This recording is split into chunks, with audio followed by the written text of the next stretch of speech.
ሰላም ጤና ይስጥልን ተመልካቾቻችን የአፍሪካ ሬኔሳንስ ቴሌቪዥን ዜናዎች ከዚህ በማስከተል ይቀርባሉ። በቅድሚያም አርዕስተ ዜናዎቹን ነው። ፍትህ ሚኒስቴር በማንነቱ ወይም በፖለቲካ አቋሙ ምክንያት የተከሰሰ ሰው የለም ሲል ገለጸ። ከሀውቲ አማጽያን ጋር ግንኙነት ያለው አልሸባብ ሶማሊያውያን እስራኤል ላይ ጠመንጃ እንዲያነሱ ጥሪ ያቀረበ። የሱዳን የሲቪል ማህበረሰብ ድርጅቶች የአፍሪካ ህብረት ኮሚሽን በሀገሪቱ መንግስት ለጸጥታው ምክር ቤት የቀረበውን የሰላም እቅድ መቀበሉን ተቃወሙ።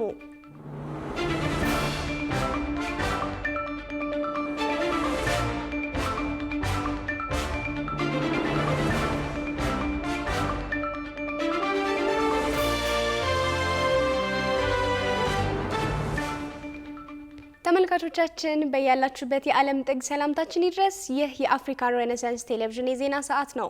የተመራረጡ ዜናዎቻችንን ወደ እናንተ እናደርሳለን። አብራችሁ እንድትሆኑ የምጋብዛችሁ ጽዮን ላይኩን ነኝ። ወደ ቀዳሚው ዜናችን ስናልፍ ፍትህ ሚኒስቴር በማንነቱ ወይም በፖለቲካ አቋሙ ምክንያት የተከሰሰ ሰው የለም ሲል ገለጸ። ሚኒስትሩ ይህን ያለው ዜጎች በማንነታቸውና በፖለቲካ አቋማቸው ምክንያት ለእስር እየተዳረጉ ይገኛሉ በሚል ከምክር ቤት አባላት በቀረበለት ጥያቄ ነው። ሩሃ ግርማ ተጨማሪ አላት። የህዝብ ተወካዮች ምክር ቤት ባካሄደው 7ኛ መደበኛ ስብሰባ የፍትህ ሚኒስትሯ ወይዘሮ ሀና አርአያ ስላሴ ከምክር ቤት አባላት ለተነሱላቸው ጥያቄዎች ማብራሪያና ምላሽ ሰጥተዋል። ሚኒስትሯ የምክር ቤት አባላት የህግ የበላይነትና የዜጎችን ሰብአዊና ዲሞክራሲያዊ መብት መጠበቅን በተመለከተ ላነሷቸው ጥያቄዎች የህግ የበላይነትን በማስጠበቅ የዜጎች መብቶች እንዲከበሩ እየተሰራ መሆኑን ገልጸዋል። በዚህም በምክር ቤቱ የምክር ቤት አባል የሆኑት ዶክተር አበባው ደስ ያለው የፍትህ ሚኒስቴር ተቀዳሚ ተግባር ክስ መመስረትና የክስ ሂደቱ በህግ አግባብ መከናወኑን በመከታተል ዜጎች አፋጣኝ ፍትህ እንዲያገኙ ማድረግ ቢሆንም በተግባር ግን ዜጎች በማንነታቸውና በፖለቲካ አቋማቸው ምክንያት ለእስር እየተዳረጉ ይገኛሉ ብለዋል። የፍትህ ሚኒስትሯ ወይዘሮ ሀና አርአያ ስላሴ በሰጡት ምላሽ በማንነቱ ወይም በፖለቲካ አቋሙ ምክንያት ፍትህ ሚኒስቴር የከሰሰው አንድም ሰው የለም ሲሉ ተደምጠዋል። ይሁን እንጂ ማንኛውም ግለሰብ የፖለቲካ ግቡን ለማሳካት በህገ ወጥ መንገድ የሚንቀሳቀስ ከሆነ ተቋሙ የህግ ተጠያቂነትን እንደሚያረጋግጥ ገልጸዋል። ሚኒስቴሯ የህግ የበላይነትን ለማረጋገጥ በየደረጃው አስፈላጊ የሪፎርም ስራዎች መተግበራቸውን አንስተው ሚኒስቴር መስሪያ ቤቱ አስፈላጊ የለውጥ ስራዎችን በትኩረት እየሰራ መሆኑን ገልጸዋል። ዶክተር አበባው የህግ አካላት አስፈላጊውን የሰውና የሰነድ ማስረጃ በወቅቱ ማቅረብ ባለመቻላቸው ምክንያት ዜጎች ለፍትህ መጓተት እየተዳረጉ መሆኑን ገልጸዋል።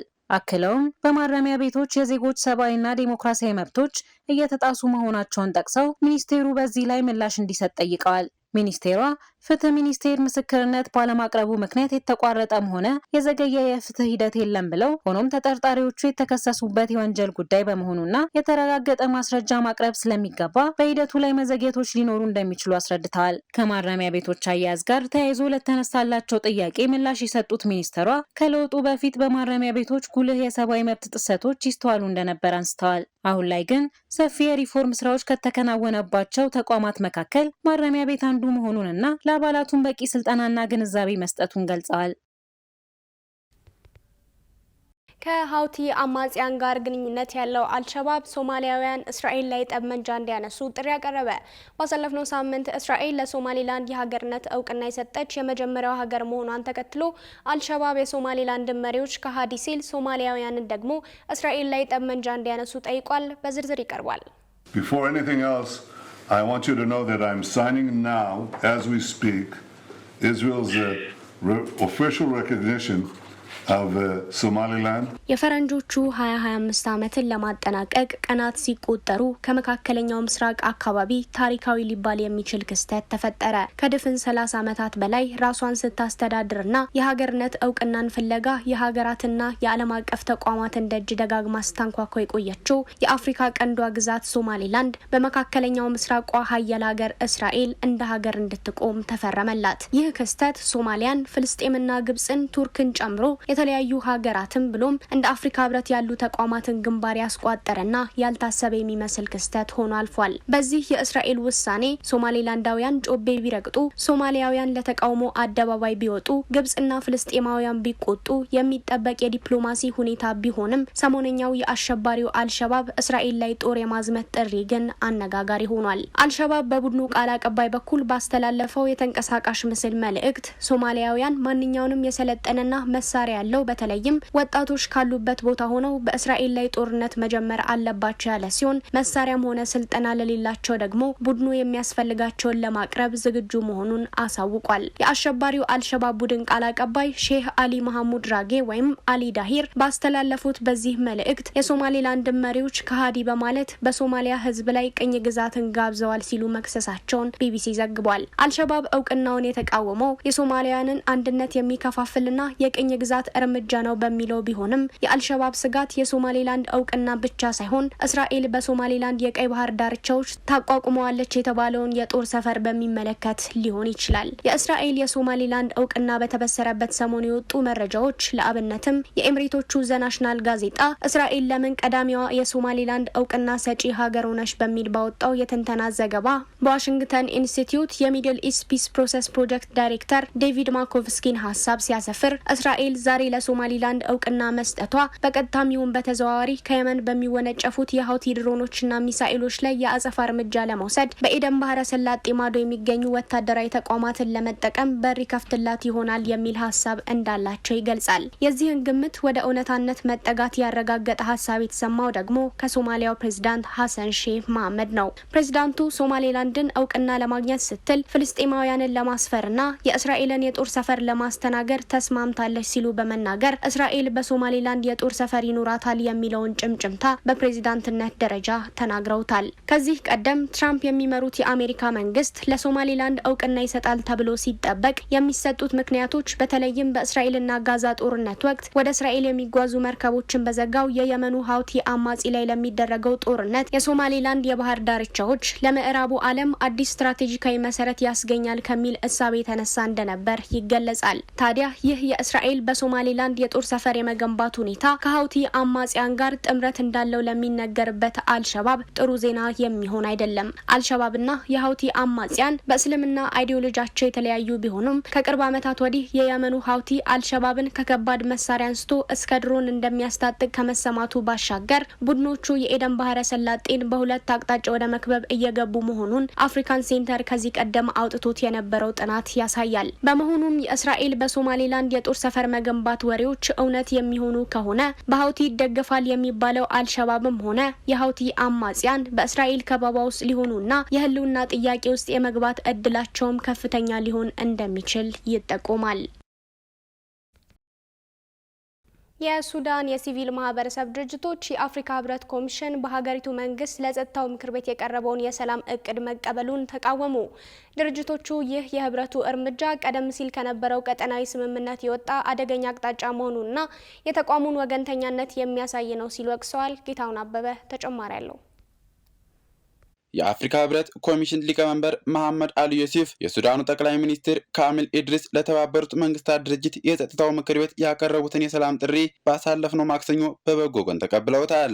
የህብረቱ ሊቀመንበር የሰላም ጥሪውን ዘላቂ ሰላምን ለማምጣት የሚያስችል ጽኑ መሰረት ሲሉ ገልጸውታል። የሰላም እቅዱ በርካታ ነጥቦችን የያዘ ሲሆን ከእነዚህም መካከል የሱዳን ፈጥኖ ደራሽ ኃይል አባላት ከተቆጣጠሯቸው ከተሞች ወጥተው በተባበሩት መንግስታት ድርጅት በአረብ ሊግና በአፍሪካ ህብረት ቁጥጥር ስር ወደሚገኙ አስቀድሞ ስምምነት የተደረገባቸው ካምፖች እንዲገቡ የሚለው ይገኝበታል።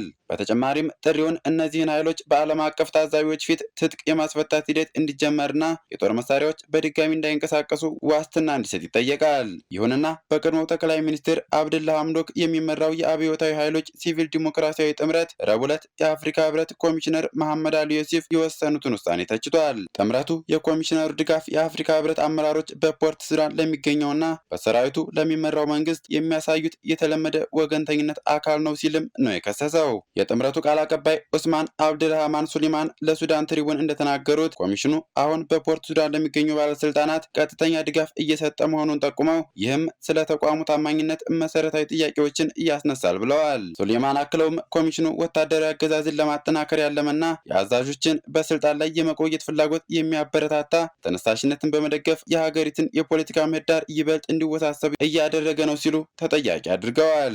ቡድኑ ባወጣው መግለጫ የኮሚሽነሩ ድጋፍ ከወታደራዊ መፍትሄዎች ይልቅ በድርድር ለሚደረጉ ስምምነቶች ቅድሚያ የሚሰጠው የአፍሪካ ህብረት ደንብ የሚጻረር ነው ሲሉ ሞግቷል። የሲቪል ማህበረሰብ ድርጅቶቹ የአፍሪካ ህብረትን ያለምንም ቅድመ ሁኔታ ለ3 ወራት የሚቆይ የሰብአዊ እርዳታ ተኩስ አቁም እንዲያደርግ የሚጠይቀውን የቀድሞውን የኳድ የሰላም ፍኖተ ካርታ ወደ ጎን ትቷል ሲሉ ከሰዋል።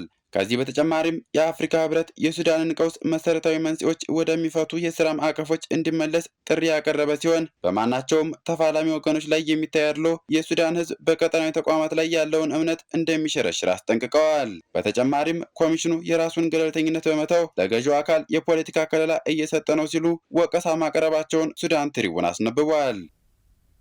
አሃዱ ባንክ ዓመታዊ የምስረታ ጉባኤ በዓሉን በልዩ ልዩ መርሃ ግብር እያከበረ ይገኛል። ዝርዝሩን ናቲማና ይነግራቸዋል።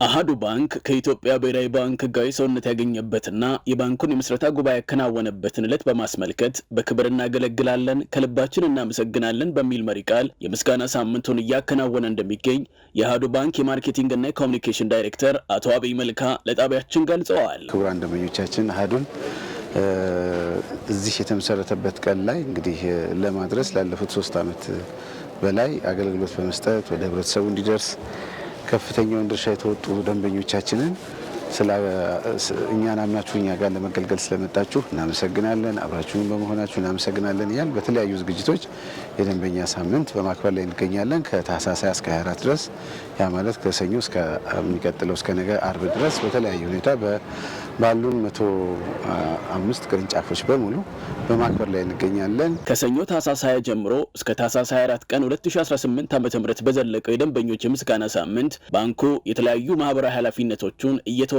እንደሚገኝም ዳይሬክተሩ ገልጸዋል። በልዩ ልዩ በተለያዩ ዓመታት ከዚህ ቀደም ባለፉት 3 ዓመታት ጭምር በተለያየ አይነት የበጎ ምግባር ወይንም የማህበራዊ ኃላፊነትን በበጎ ሁኔታ ለመወጣት የተለያዩ ዝግጅቶችን እያደረግን ያለነው ዘንድሮ።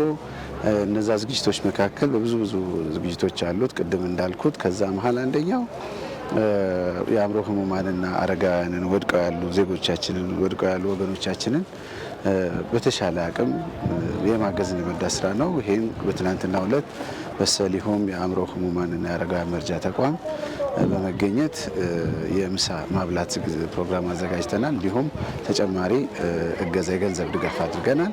በዛሬው ዕለት ደግሞ ያው እንደምታዩን በመቄዶንያ የአእምሮ ህሙማንና አረጋውያን መርጃ ማዕከል ውስጥ ተገኝተን ለወገኖቻችን በየአመቱ ያስለመድናቸውን ምስረታ በዓሉን አስመልክተን አብረናቸው ማዕድ እየተጋራን ያለነው የምሳ ማብራት ፕሮግራም እያካሄድን ያለነው አብረናቸው ነው።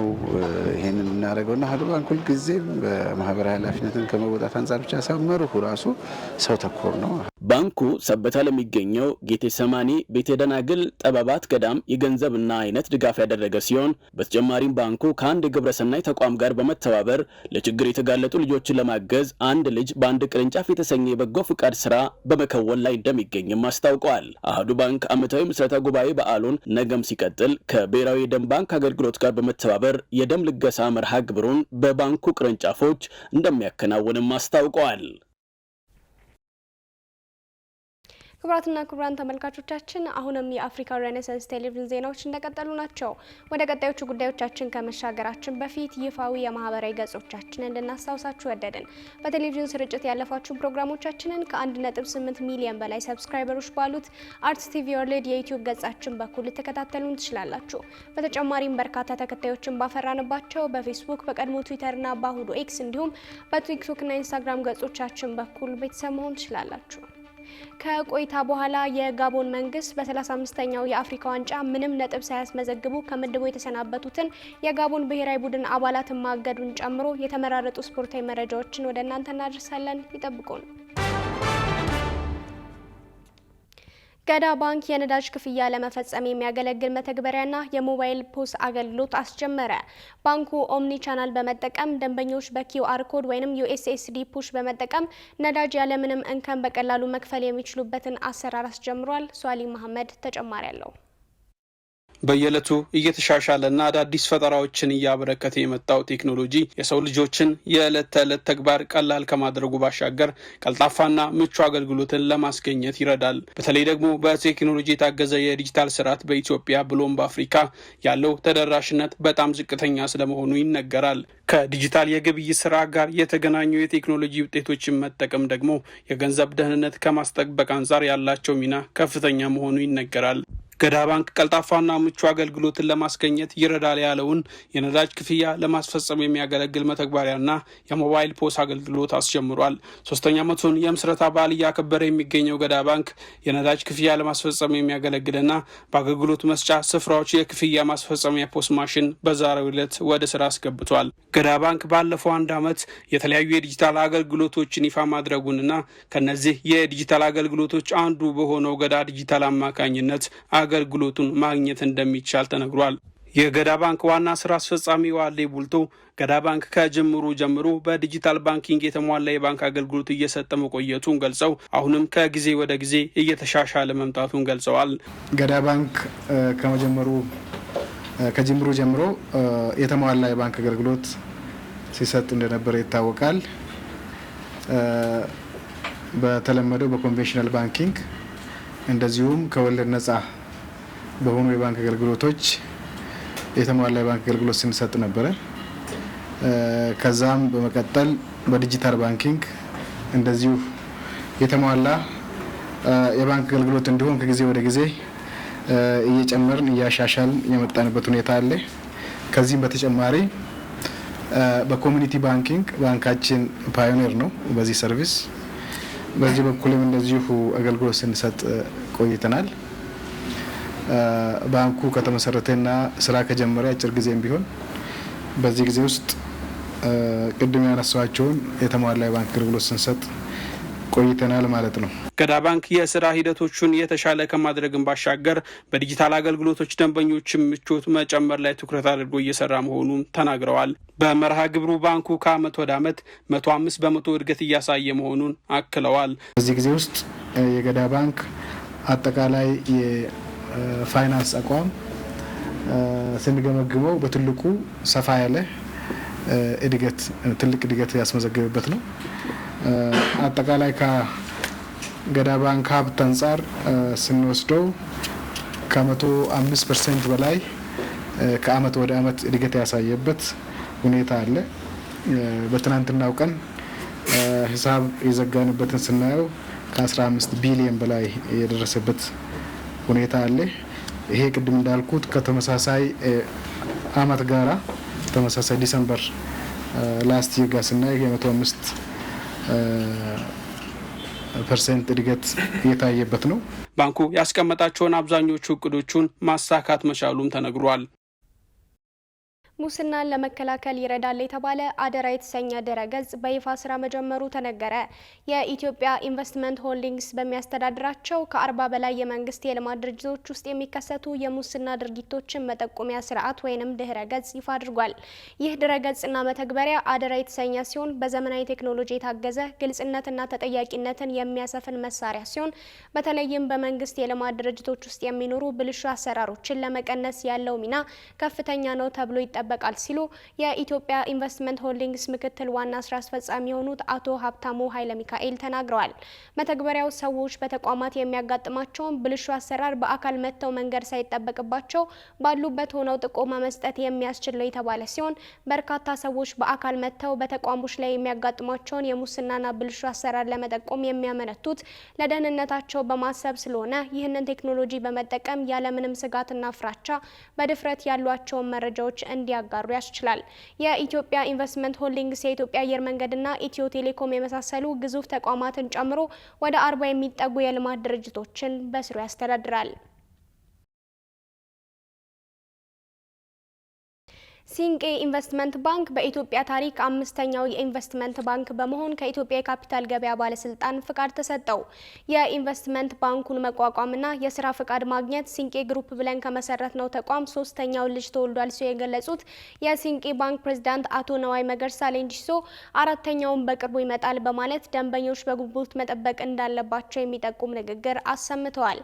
የኢትዮጵያ የካፒታል ገበያ ባለስልጣን ዋና ዳይሬክተር ሀና ተህልቁ በበኩላቸው በፈቃድ አሰጣጥ መርሃ ግብሩ ላይ እንደተናገሩት ሲንቄ ኢንቨስትመንት ባንክ በ480 ሚሊዮን ብር ካፒታል የተቋቋመ ሲሆን በኢትዮጵያ ታሪክ በኢንቨስትመንት ባንክ ዘርፍ 5ኛው፣ በባንኪንግ ዘርፍ 4ኛው እንደዚሁም ከባለስልጣን መስሪያ ቤቱ ፈቃድ ከወሰዱ ተቋማት 15ኛው ከመሆኑ በላይ የተቋቋመበት ካፒታል መጠንም እስካሁን በዘርፉ ተወዳዳሪ የማይገኝለት ነው ብለዋል። ኢንቨስትመንት ባንኩ በኢትዮጵያ ያደገ ለመጣው የካፒታል ገበያ ልማት የሰነድ መዋዕለ ንዋይ ገበያ እንቅስቃሴን ማጠናከር፣ የግልና የህዝብ ተቋማት የካፒታል ማሰባሰብ አቅምን ማሳደግና ዘላቂ የኢኮኖሚ እድገትን ለመደገፍ ከፍተኛ ሚና ለመጫወት ዝግጁ መሆኑን ለመገናኛ ብዙሃን በሰጠው መግለጫ አረጋግጧል። አቶ ግርማ ሙለታ የሲንቄ ኢንቨስትመንት ባንክ የመጀመሪያው ዋና ስራ አስፈጻሚ በመሆን ተሰይመዋል ሲል የዘገበው ባልደረባችን ቃል ኪዳን ይጥና ነው።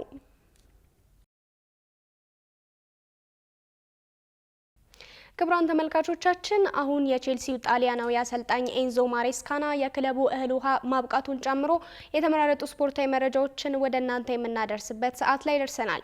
ስፖርታዊ መረጃዎቹ በባልደረባችን ዮናስ ግርማ ወደ እናንተ ይደርሳሉ። ከመረጃዎቹ ጋር መልካም ቆይታ።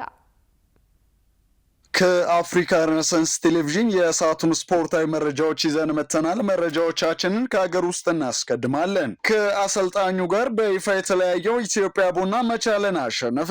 በሲቢ የኢትዮጵያ ፕሪሚየር ሊግ የ12ኛ ሳምንት ጨዋታ ኢትዮጵያ ቡና መቻልን ገጥሞ 1-0 በሆነ ውጤት ማሸነፍ ችሏል። በአዲስ አበባ ስቴዲየም በተካሄደው ጨዋታ ዲቫይን ዋቹኳ በ44ኛው ደቂቃ ብቸኛውን የማሸነፊያ ግብ ለቡናማዎቹ ማስቆጠር ችለዋል። ከወጣቱ አሰልጣኝ አብይ ሳውን ጋር የተለያየው ኢትዮጵያ ቡና ሳምሶን አየለን የክለቡ ዋና አሰልጣኝ አድርጎ መሾሙን አስታውቋል። ክለቡ ይፋ ባደረገው መረጃ መሰረት የቀድሞ የእርሻ ሰብል ተጫዋች እንዲሁም የሐረር ቢራ፣ የሶል ሸረ፣ ድሬዳዋ ከተማና ኢትዮ ኤሌክትሪክ ዋና አሰልጣኝ የነበረውን ሳምሶን አየለን መቅጠሩን ገልጿል። አዲሱ አሰልጣኝ ቡናማዎቹ መቻልን የረቱበትን የሊግ ጨዋታ በስታዲየም ተገኝተው መከታተል የቻሉ ሲሆን ድል የቀናው ኢትዮጵያ ቡና ነጥቡን 15 በማድረስ በሊጉ 13ኛ ደረጃ ላይ ተቀምጧል። በሌላ የሊጉ የ12ኛ ሳምንት የመጨረሻ ጨዋታ ኢትዮጵያ ንግድ ባንክ ድል አድርገዋል። ኢትዮጵያ ንግድ ባንኮች ከአምናው የሊጉ አሸናፊ ኢትዮጵያ መድን ጋር ያደረጉትን ጨዋታ 2-1 በሆነ ውጤት ማሸነፍ ችለዋል። የኢትዮጵያ ንግድ ባንክን የማሸነፊያ ግቦች ናትናኤል ዳንኤልና አዲስ ግዳይ ሲያስቆጥሩ ለኢትዮጵያ መድን ከሽንፈት ያልታደገችውን ብቸኛ ግብ መዳኔ ሱፍ ከመረብ አሳርፈዋል። 14 ግቦች የተቆጠሩበት የ12ኛ ሳምንት የሊጉ መርሃ ግብር ሲጠናቀቅ አሁንም ሲዳማ ቡና የሊጉ መሪ ሲሆን 25 ነጥቦችን በመያዝ የሊጉ አናት ላይ መቀመጥ ችሏል። በአንጋፋው አሰልጣኝ ዮሐንስ ሳሌ የሚመራው ፋሲል ከነማ እስካሁን በሊጉ ሽንፈት ያልቀመሰ ብቸኛው ቡድን ሲሆን 24 ነጥቦችን በመያዝ ሁለተኛ ደረጃ ላይ ተቀምጦ ይከተላል። የአፍሪካ ዋንጫ የምድብ ጨዋታዎች በይፋ ተጠናቀቁ። የ35ኛው የአፍሪካ ዋንጫ የምድብ ጨዋታዎች ሲጠናቀቁ ጥሎ ማለፉን የተቀላቀሉ 16 ብሔራዊ ቡድኖች ተለይተው ታውቀዋል። ከተጀመረ 11 ቀናትን ያስቆጠረው የአህጉሪቱ ትልቁ ውድድር ከምድብ ማለፍ ያልቻሉትን 8 ብሔራዊ ቡድኖችን ወደ ሀገራቸው የሸኘ ሲሆን የ2012 የውድድሩ አሸናፊዋን ዛምቢያን ጨምሮ ዚምባብዌ፣ ዩጋንዳ፣ ቦትስዋና፣ ኢኳቶሪያል ጊኒ፣ ጋቦን፣ አንጎላ እና ኮሞሮስ ከውድድሩ ውጭ ሆነው ወደ ሀገራቸው የተመለሱ ሀገራት ናቸው። በሞሮኮ አስተናጋጅነት እየተካሄደ በሚገኘው በዚህ ውድድር ላይ አልጄሪያ እና ናይጄሪያ ሶስቱንም የምድብ ጨዋታዎች ማሸነፍ የቻሉ ብቸኛ ብሔራዊ ቡድኖች ሆነዋል። በጥሎ ማለፉ የሚጋጠሙ ብሔራዊ ቡድኖች የተለዩ ሲሆን ዕለተ ቅዳሜ በሚጀምረው የጥሎ ማለፍ ጨዋታ ሴኔጋል ከሱዳን፣ ማሊ ከቱኒዚያ፣ ሞሮኮ ከታንዛኒያ፣ ደቡብ አፍሪካ ከካሜሮን፣ ግብጽ ከቤኒን፣ ናይጄሪያ ከሞዛምቢክ፣ አልጄሪያ ከዲሞክራቲክ ኮንጎ ሲገናኙ ዕለተ ማክሰኞ የመጨረሻ የጥሎ ማለፍ ጨዋታ